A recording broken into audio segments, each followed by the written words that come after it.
What up, YouTube? It's IKG, formerly known as No Change, and I am back with another commentary. And this is another episode of the Minnesota Vikings connected franchise. I almost said Cincinnati Bengals there. I'm so used to saying that.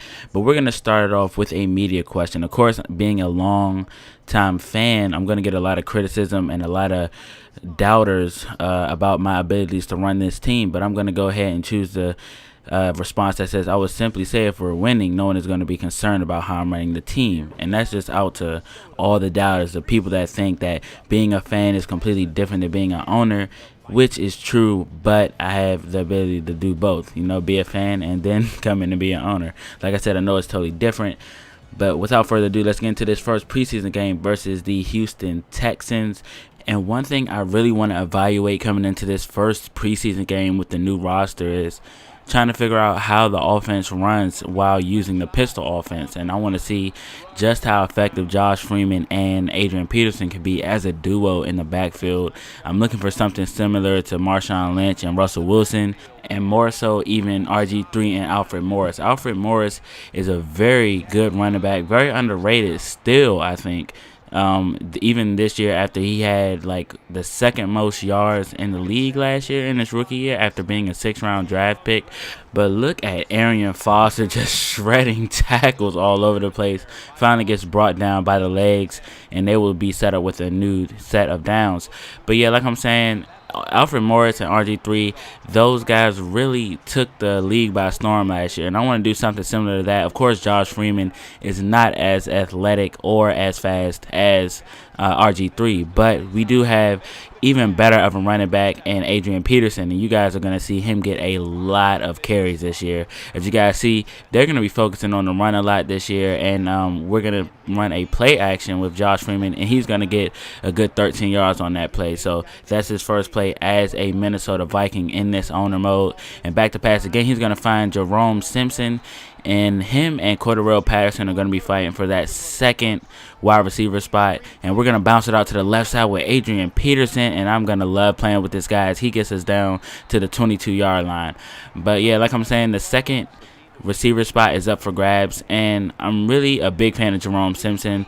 I'm a Cincinnati Bengals fan. You guys should know why I like Jerome Simpson, and I'm not going to be biased though. If I'm really a big fan of Cordarrelle Patterson as well, but whoever wins this preseason, we're going to give him that second wide receiver spot. As you guys see, Kyle Rudolph gets a wide open touchdown pass from Josh Freeman, and that will wrap up the day for our first team offense. I know it's only one drive, and Josh Freeman actually went 2 for 2 with 1 touchdown, so he has a perfect QB rating right now. And our defense is going to try to stop their first team one more time as they have him out for a second drive, and Arian Foster is just looking like he's in midseason form already. And speaking of Kyle Rudolph, before I forget, I just want to say that he will be the starting tight end. And Carlson, he has a very big contract. And as you guys know, in the last video, I talked about clearing out some space. And a lot of you guys said trade Jared Allen. And some of you guys said trade Robeson, or I'm really not familiar with who that is, really. I don't keep up with the Vikings at all. But Robeson, I think that's how you say his name. Some of you guys said trade him. But he would not incur the type of cap room, or free up the cap room like I would want him to if I traded him. Jared Allen is the last year in this contract, has a very big cap hit this year, so that's who I'm going to be shopping. That's who I'm going to be putting on the trade block to see who wants him. That's what I'm going to be trying to do and free up that cap room. And then once I do that, I'm probably going to be cutting Carlson because he has a very big contract. Like I said, as you guys see, Sherrills, I think that's how you say his name. Guys, forgive me if I forget how to say these guys' name or don't know. I am not familiar with the Minnesota Vikings at all, really. I just know what they say on highlights. I don't really watch their games at all. I don't know. I'm not really familiar with their depth chart. So forgive me. As you guys see, Matt Castle comes into the game and throws a touchdown to Jerome Simpson, and he gets his preseason off to a great start, and we are able to capitalize off of the interception and the takeaway by our defense. And TJ Yates is having a rough day so far on 3rd down and 4. He's back to pass. Griffin cannot get any pressure, but he will still throw a terrible pass to the tight end, and he will not connect. So Castle and the offense gets the ball back. We're going to hit Joe Webb, former QB turned wide receiver, and I think he was a wide receiver before QB. I'm not even sure. You see a lot of QBs in college switch to wide receiver. And if we use Joe Webb correctly, we may be able to use him to throw some passes off of screens or anything. It's a good option having a guy like that who can throw the ball a little bit. He played very bad in the team's postseason last year. He played terrible versus the Packers, and I'm thinking that's why he got switched to a wide receiver. But Matt Castle's gonna throw his second touchdown of the day to Toby Gerhardt, and he's going to take a screen all the way up for a touchdown. So Matt Castle didn't have to do too much to get that touchdown on his stat sheet, as Toby Gerhardt pretty much did all the work. And he's been having trouble finding running room so far this quarter, or so far, this quarter, because he came in the second quarter. But you guys see a great play by our safety right there. But like I'm saying, Toby Gerhardt, I'm a big fan of him as well. Of course, he's not going to get that many carries because you guys know Adrian Peterson is a straight-up machine, and he's not going to get too many carries. But I'm trying to find a way to get him involved somehow, some way. I don't know. I really can't think of a way to get him in there because Adrian Peterson is going to be our workhorse. There's no doubt about that. But, hey, we'll have to think about it. But here we are. Matt Castle is leading a 1-minute drive right now. And on first down and goal, he's back to pass.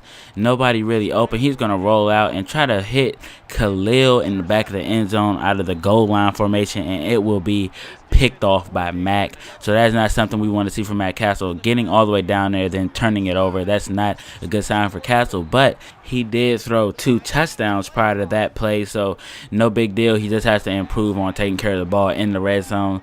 So he's looking like a good QB option if Josh Freeman does not work out well. And as you guys see, our cornerback gets beat on man coverage. And that's not something we want to see.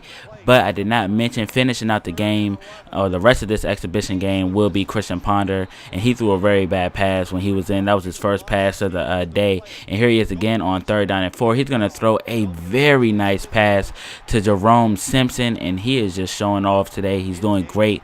Of course, he is playing against the 2nd and 3rd teams, but we're going to try and fit him in as a number 2 receiver in the upcoming weeks of the preseason to see how he does against the first team. And don't get me wrong, I have been targeting Cordarrelle Patterson, but he has not gained a single reception thus far in this game. But by the way, I didn't even mention that if you guys didn't see it.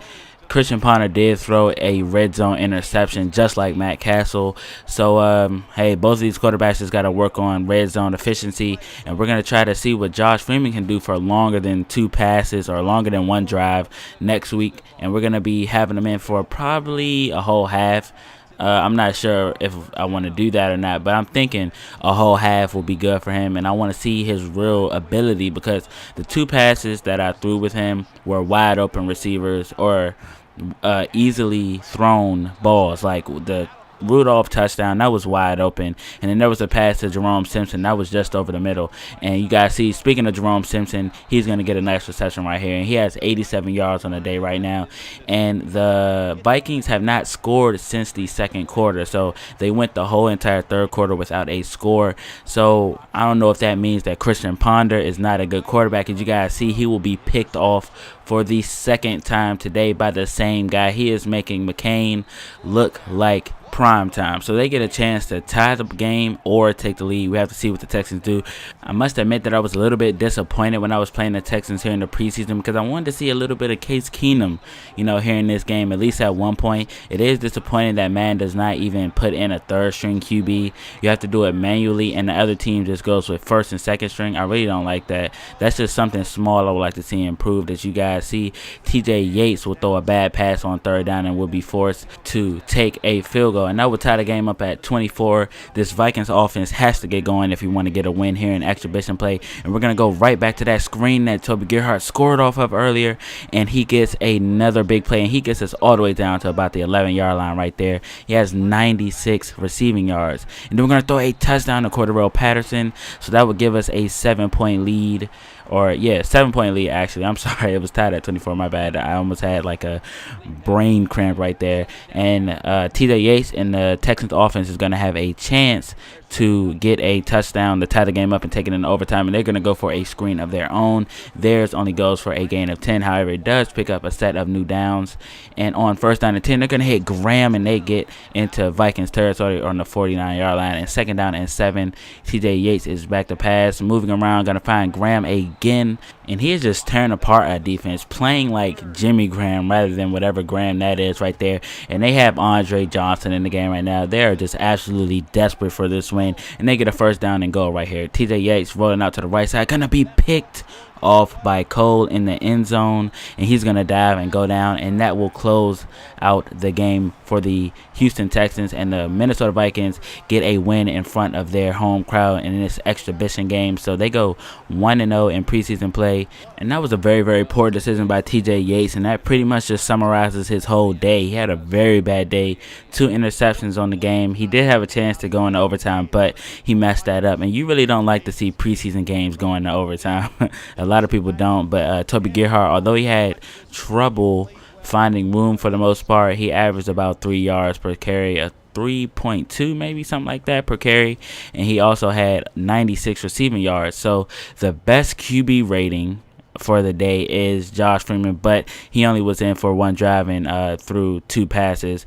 And the best rushing day was Toby Gerhart, but that's because he got the majority of the rushing yards. So you guys let me know if you guys want to see any more preseason. I can just show you guys the depth charts if you want. I'm really impressed with what I saw from the first team, but the defense, our secondary, has to get a lot better. So leave a comment if you want me to play more preseason games, or if you guys just want to see a depth chart preview and all the moves that I've made throughout the preseason, so we can get straight into the regular season action. Hope you guys enjoyed this episode, and I'll see you guys in the next one. Later.